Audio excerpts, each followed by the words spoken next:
Wassalamu ala nabiyina Muhammadin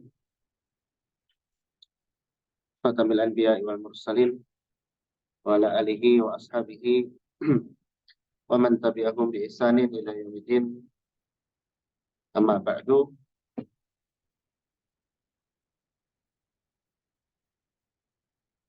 Alhamdulillah, pada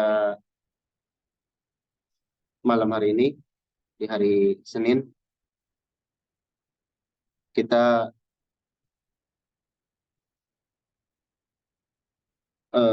meneruskan kajian kita yang sudah rutin. Majelis kita ini berawal dari dulu pas COVID. Jadi pas qadarullah COVID, lalu kita mulai ya sampai sekarang, alhamdulillah. Dan kita sudah berganti beberapa pembahasan dari mulai adab dan selainnya. Dan insya Allah untuk kesempatan sekarang ini kita akan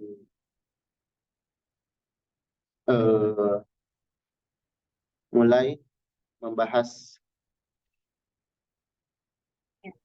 mengulang pembahasan lagi dari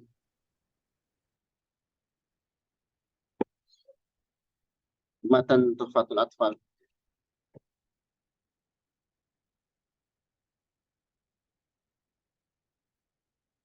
Matan Tuhfatul Atfal karya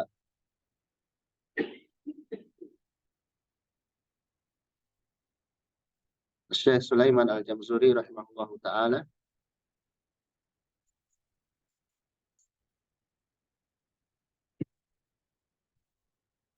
Belum nyambung ya? Udah ada?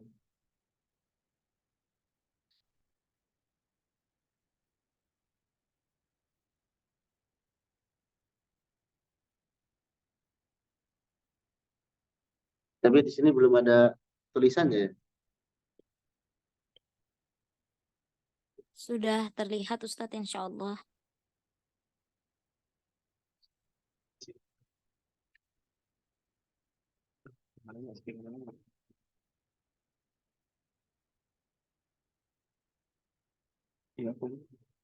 Upamanya tampil di dia di Zoom malah bisa.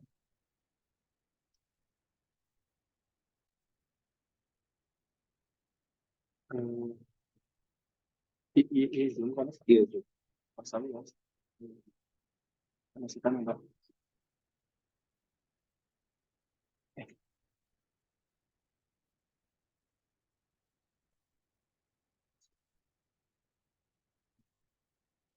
Berarti 62.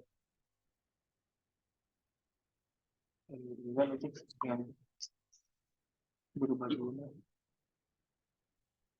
Dix atau semut Dix.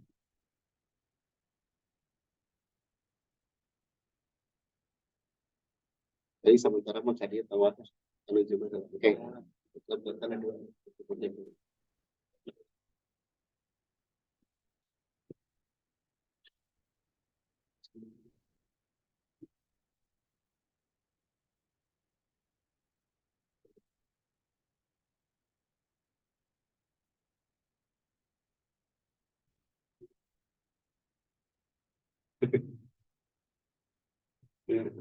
Ini mohon maaf ya, sebentar.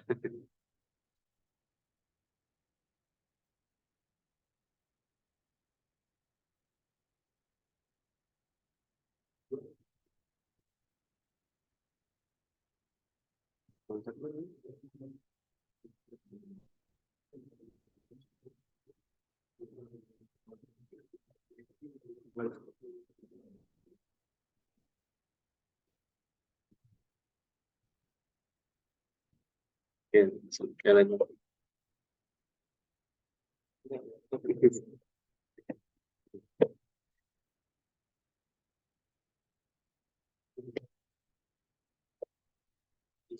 Iya.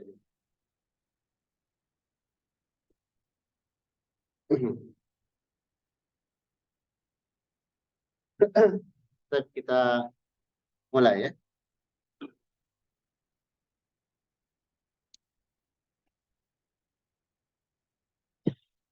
Kita mulai dari bab muqaddimah.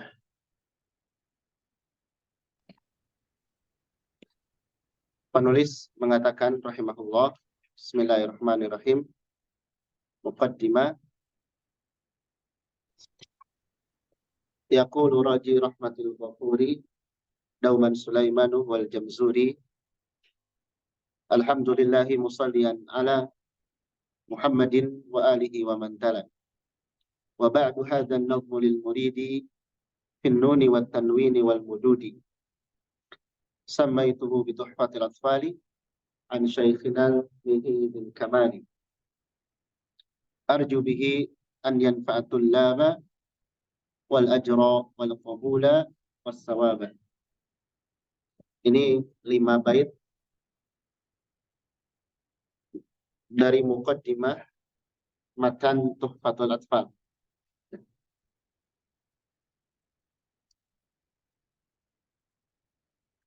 Yang paling pokok dulu minimal kita mengetahui terjemahnya, itu penting.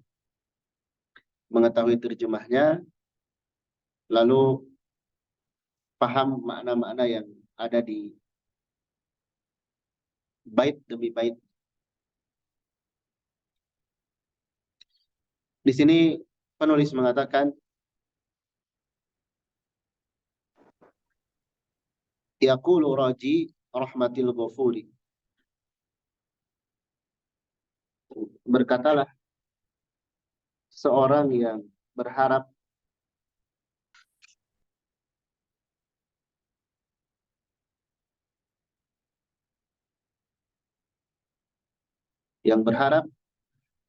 rahmat,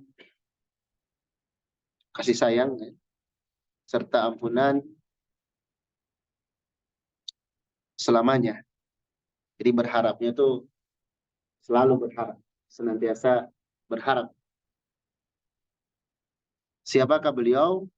Beliau adalah Sulaiman Al-Jamzuri. Nah, ini penulis ya. Penulis dari matan ini adalah Syekh Sulaiman Al-Jamzuri rahimahullahu taala. Paling tidak dari penulis ini kita mengetahui nama beliau dan tahun wafat. Juga kepakaran beliau itu dalam bidang apa. Jadi ini paling minimal. Kita mengenal para ulama itu dari sisi itu. Minimal nama, kemudian tahun hidup atau tahun wafat, juga kepakaran. Lebih dari itu silakan. Sampai pernah ini dipermasalahkan karena beliau seorang sufi. Tapi kita tidak mengambil ilmu itu. Kita mengambil faidah dari pelajaran-pelajaran yang berhubungan dengan tajwid. Pelajaran-pelajaran yang berhubungan dengan tajwid. Lalu kenapa sih mesti dipilih matan ini? Seolah-olah ini yang jadi primadona. Karena memang para ulama menetapkan di antara matan yang mu'tamad, yang dijadikan rujukan untuk belajar tajwid dasar itu ya ini. Sehingga paling tidak seorang pelajar atau pengajar Al-Quran itu dia paham Tuhfatul Atfal kemudian Al-Jazariyah. Nah, itu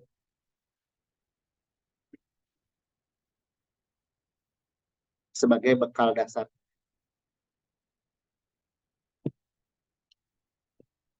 Baik, itu dari nama beliau. Beliau hidup di antara abad 11 dan abad 12. Sudah ma'ruf. Dan beliau dari negara Mesir. Berarti zamannya dengan kita tidak beda jauh.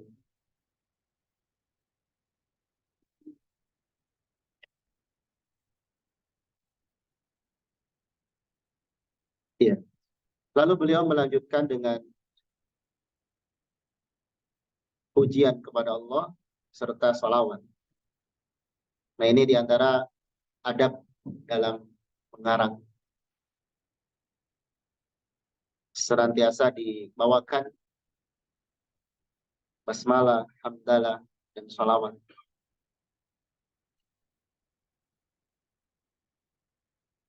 Alhamdulillahi musallian ala Muhammadin wa alihi wa man tabi'ah.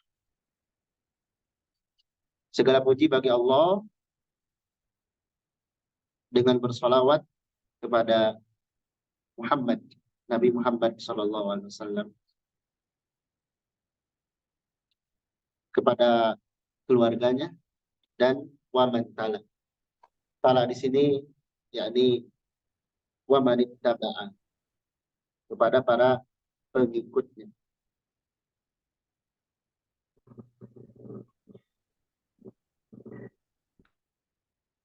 Lalu kata beliau wa ba'du, dan setelahnya, yakni setelah basmalah, hamdalah, dan sholawat, beliau menjelaskan maksud dari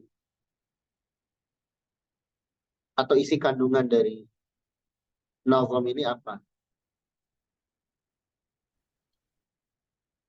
Yang dengannya kita bisa memiliki gambaran. Ada sebagian orang yang ketika menjelaskan suatu ilmu, salah buka buku, itu salah nanti maklumat. Kita misalnya mencari pembahasan tentang hukum roh.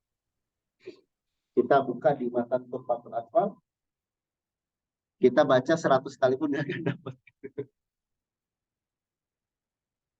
Jadi harus mengerti, ya, yakni isi kandungan tuhfah ini apa. Sehingga ketika orang mendengar matan tuhfah atau kita menjelaskan kepada orang lain tentang matan tuhfah ini, bisa dipahami apa isi kandungannya. Kata beliau, hadan nazmu lil murid, bahwasanya nazm ini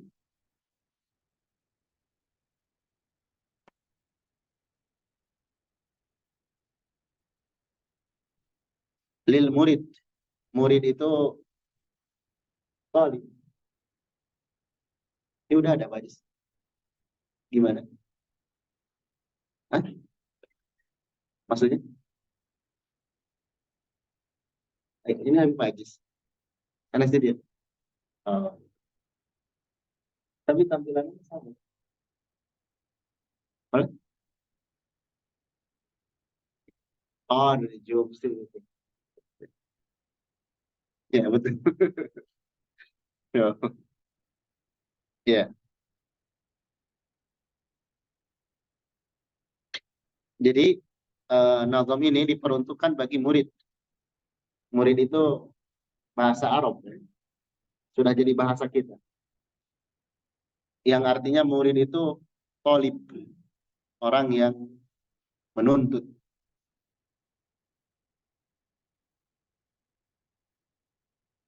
Yang menginginkan. Di sini ada faedah besar. Kalau kita belajar,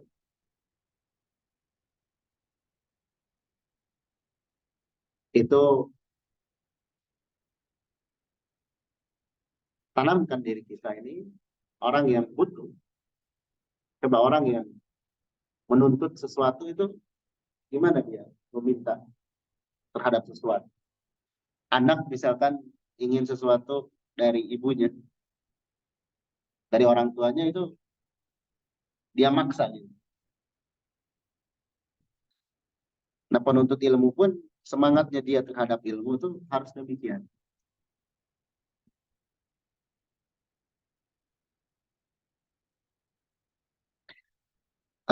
Jadi matan ini dipersembahkan kepada para penuntut ilmu finnuni wa tanwini wal mududi, yang di dalamnya membahas tentang pembahasan nun, tanwin, dan mad. Nun sakinah, tanwin, dan mad.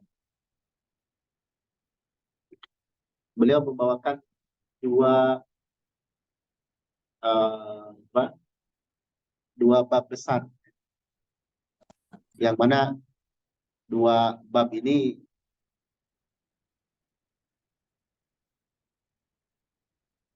pernah ditanyakan ke beberapa masyayikh. Kenapa Al-Imam Al-Jamzuri menyebutkan pembahasan ini nun sakinah, tanwin, dan mad? Itu ada dua alasan katanya. Alasan pertama, nun sakinah dan tanwin itu bab pembuka.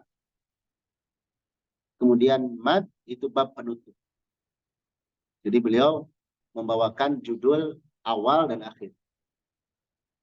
Itu alasan pertama. Kenapa yang disebutkan hanya nun sakinah, tanwin, serta mad?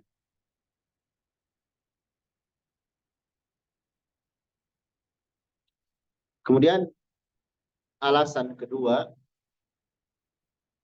ya, kenapa nun sakinah dan tanwin?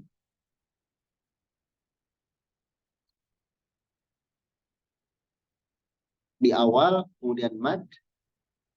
Kata para ulama, karena dua hukum ini ketika seorang membaca Al-Quran dan mempraktikannya, itu dia sudah berada di marhalah ibtida atau pemula dalam ilmu tajwid, itu ya hukum ini. Nun sakinah dan tanwin ini dia mewakili gunnah, ya, mewakili pembahasan gunnah. Al-mudud ya mad, panjang pendek. Ana sering berulang kali sampaikan,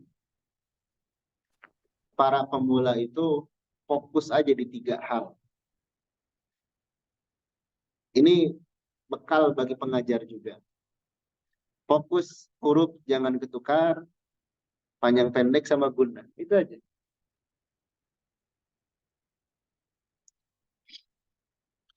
Kefasihan, yakni makharij, sifat yang detail-detailnya itu bisa belakangan. Dan itu akan meringankan kita dalam belajar atau mengajar. Karena kita mengambil titik yang paling dasar. Beda kalau kita ekspektasinya langsung selain ini. Jadi itu dua alasan. Alasan pertama, nun sakinah dan tanwin ini merupakan bab pembuka. Kemudian mudud, mad, ini bab penutup. Itu alasan pertama. Alasan kedua, karena orang yang menguasai hukum ini dianggap sudah berada di level pemula untuk ilmu tajwid. Cukup sebagai level pemula. Jangan disepelekan. Mengajarkan orang untuk konsistensi gunnah dan mad itu bukan hal yang mudah. Coba antum punya murid, misalkan. Murid tersebut dari nol belajar dengan antum. Dari nggak bisa baca Quran, misalkan. Atau yang udah bisa baca Quran, untuk merapihkan dua ini bukan hal yang mudah. Kadang perlu tahunan. Panjang pendek itu salah terus.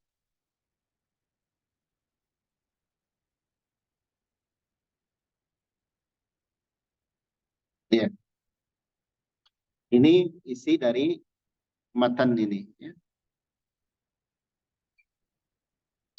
Lalu kata beliau, sammaituhu bituhfatil atfali. Aku menamainya, yakni nazam ini,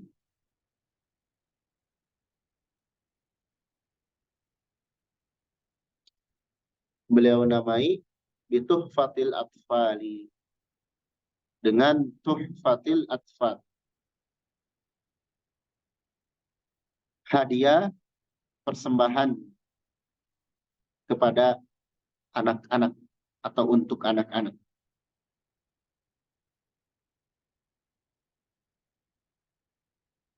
Ini atfal itu malam yablugh al-hulum, yang belum sampai balik, disebut atfal. Di sebagian syarah, kenapa beliau menamai tuhfatul atfal? Ini ada orang yang menyangka matan ini untuk anak-anak saja. Tapi ternyata yang beliau maksudkan dengan penamaan tuhfatul atfal ini adalah hadiah persembahan bagi para pemula seperti diriku. Itu ada di beberapa penjelasan. Ini adalah ilmu yang aku persembahkan buat pemula seperti diriku ini yang masih pemula. Ini tawakul.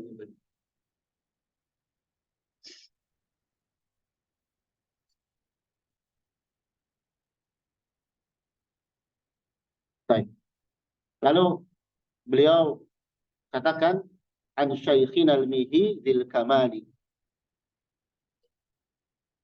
dari guruku yaitu al-mihi, syekhku, guruku yaitu al-mihi,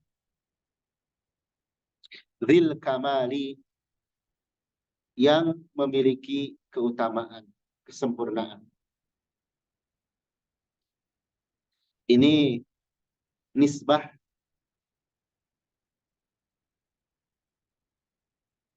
beliau mengatakan, beliau memaksudkan saya dapat atau saya belajar ilmu tentang qiraat yang kemudian saya bisa menyusun buku ini, saya belajar kepada guru saya. Namanya Al-Mihi. Ini boleh di dunia ilmu kita nisbah kepada seseorang sebagai bentuk tausik, pengokohan, atau pertanggungjawaban ilmiah. Bahkan sebagai bentuk juga rasa terima kasih kepada guru kita yang telah mengajarkan ilmu. Yang tidak boleh itu dalam rangka tafakhur. Nah, ini terlarang sekali. Dalam rangka nempel nama ke guru. Saya muridnya Ustadz Fulan, saya muridnya Syekh Fulan. Tujuannya agar orang yang mendengar ungkapan itu menyangka dirinya sehebat gurunya. Jadi itu namanya nempel di kebesaran orang. Tapi kalau kita menjelaskan untuk menyatakan keaslian sebuah ilmu, saya dapati ilmu ini dari Syekh Fulan, itu tidak mengapa. Hanya di zaman sekarang, ya di antara fitnah, orang bermudah-mudahan menyandarkan diri, dan dia sangka dengan penyandaran itu menambah kemuliaan dan sebagainya. Padahal di sisi Allah itu nggak ada sedikit pun ya pengaruh. Bahkan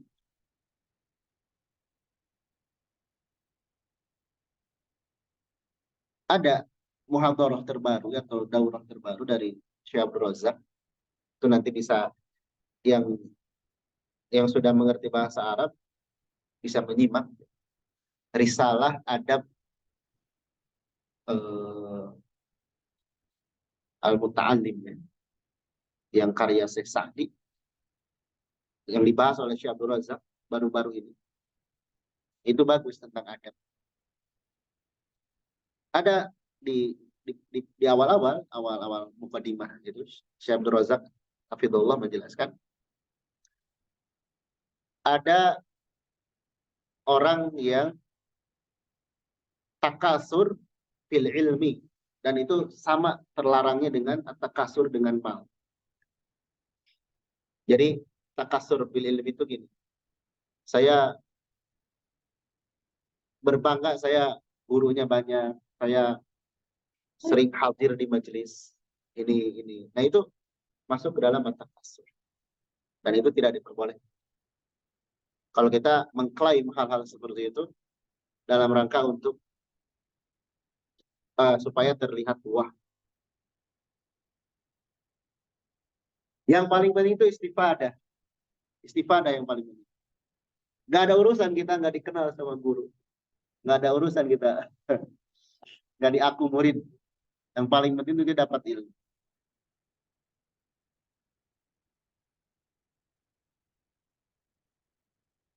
Taib.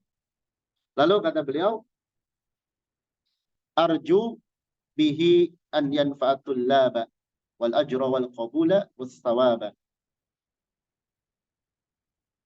Aku berharap kepada Allah bihi.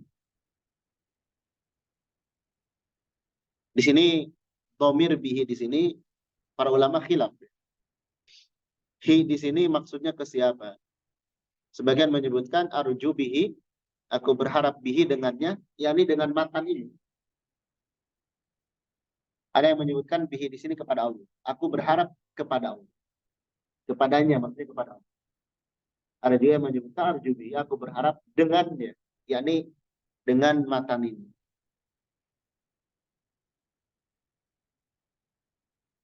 Aku berharap matan ini ayyan fa'atul laba, bisa memberikan manfaat kepada para pembelajar. Wal ajra,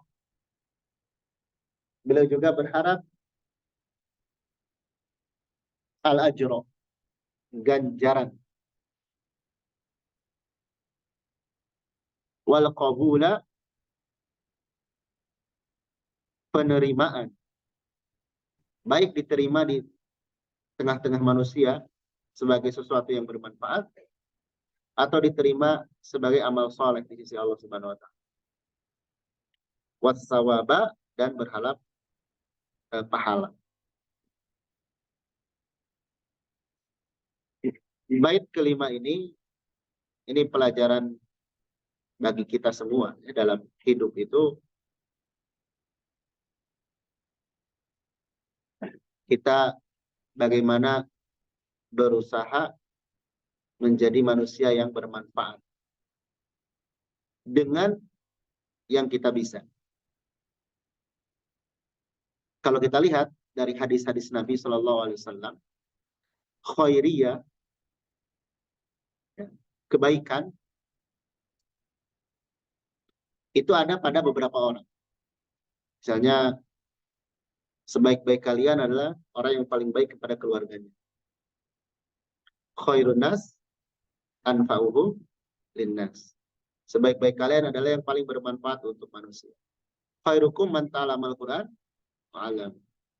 Nah, coba bayangkan ya.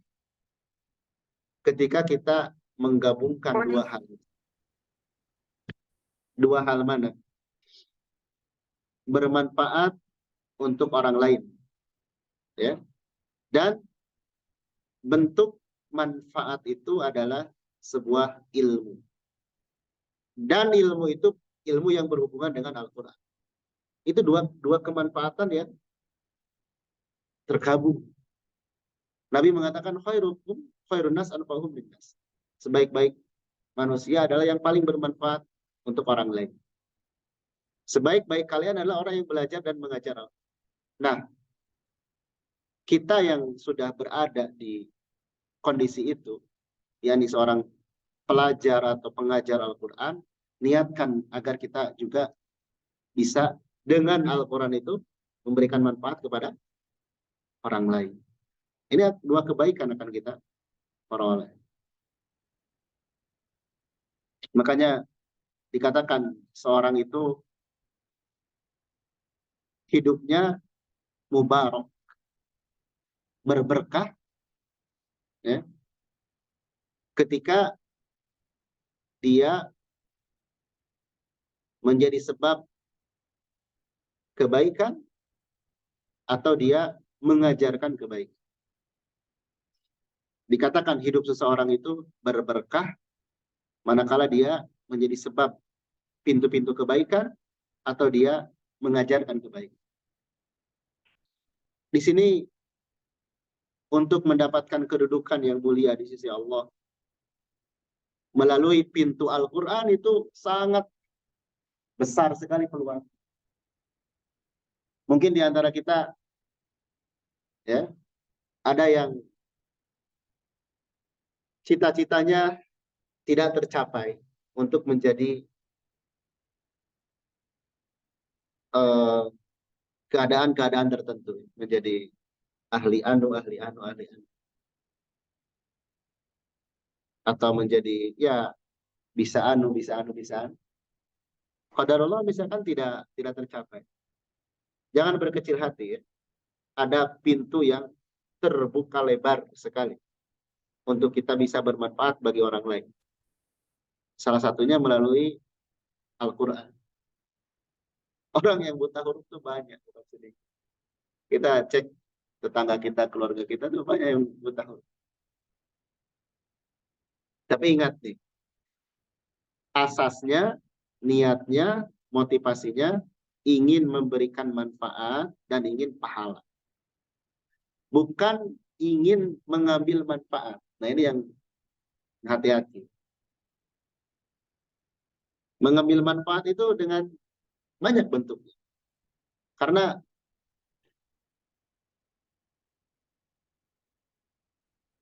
selain Al-Quran itu mudah memasukkan orang ke surga, bisa juga mudah memasukkan orang ke neraka.